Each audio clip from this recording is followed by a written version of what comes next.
Paschimbanga law clerk অ্যাসোসিয়েশনের ভূমি সংস্কার বিভাগের সম্মেলন হিঙ্গলগঞ্জে। উত্তর চব্বিশ পরগনার হিঙ্গলগঞ্জ ভূমি ও ভূমি সংস্কার দপ্তরের কর্মী পবিত্র কুমার দাস, উত্তর চব্বিশ পরগনা জেলার ল ক্লার্ক অ্যাসোসিয়েশনের জেলা সভাপতি, হিঙ্গলগঞ্জ ইউনিটের উত্তর চব্বিশ পরগনা জেলা সভাপতি তরুণ কুমার দাস। তারা জানাচ্ছেন, নিয়ম অনুযায়ী 3 বছর অন্তর সম্মেলন করতেই হয়। তাদের কাজের ত্রুটি বিচ্যুতি সবকিছু চুলচেরা বিশ্লেষণ করা হয়। তারা জানাচ্ছেন, নিয়ম অনুযায়ী তাদেরকে কাজ করতে দেওয়া হোক, তাদের যাতে কোনো প্রকার বাধার সম্মুখীন হতে না হয়, প্রশাসন দিক সেই ব্যবস্থা। হিঙ্গলগঞ্জ থেকে প্রতিনিধি প্রদীপ সরকারের রিপোর্ট, হিঙ্গলগঞ্জ নিউজ। সংবিধান আছে, একটা গঠনতন্ত্র আছে। গঠনতন্ত্র অনুযায়ী আমরা প্রতি 3 বছর অন্তর সংগঠনের 3 বছরের চুলচেরা বিশ্লেষণ আমরা করি।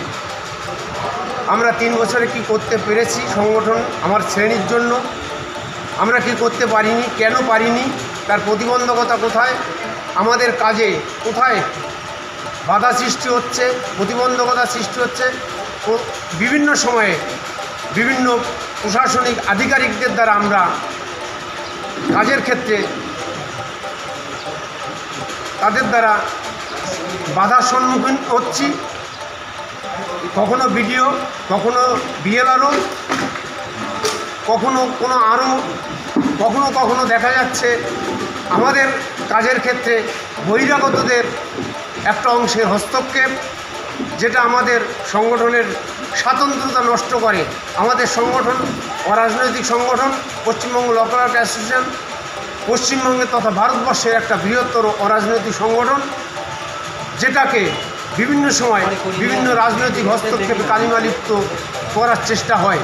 আমরা তার ভিতর দিয়ে লড়াই আন্দোলন করে আমার শ্রেণীকে, আমার ল ক্লার্ক ছাত্রীদের স্বার্থ সুরক্ষা করার জন্য বিভিন্ন গণ আন্দোলন আমরা সংগঠিত করি। এটাও তার একটা অঙ্গ। আপনার নাম আর কোন দায়িত্ব আছে? আমি Pabitra Kumar Das, Paschimbanga law clerk association উত্তর চব্বিশ পরগনা জেলা সম্পাদক। আমি লিখছিলাম, আমি একটু সংযোজন করার চেষ্টা করি। আমরা যে আঘাতটা পাচ্ছি সেটা আমাদের পূর্ববর্তী বক্তারা বলে গেছেন। অ্যাসোসিয়েশন হিঙ্গলগঞ্জ ইউনিট পক্ষ থেকে আমরা আজকে দ্বিতীয় সম্মেলন করলাম। আমাদের কোন কোন বিষয় সম্মেলন বলতে গেলে এটা আমাদের সাংগঠনিকগতভাবে প্রতি 3 বছর অন্তর আমাদের সম্মেলনের মাধ্যমে স্ব শাখা কমিটি থেকে এখান থেকে একটা কমিটি তৈরি করা হয়।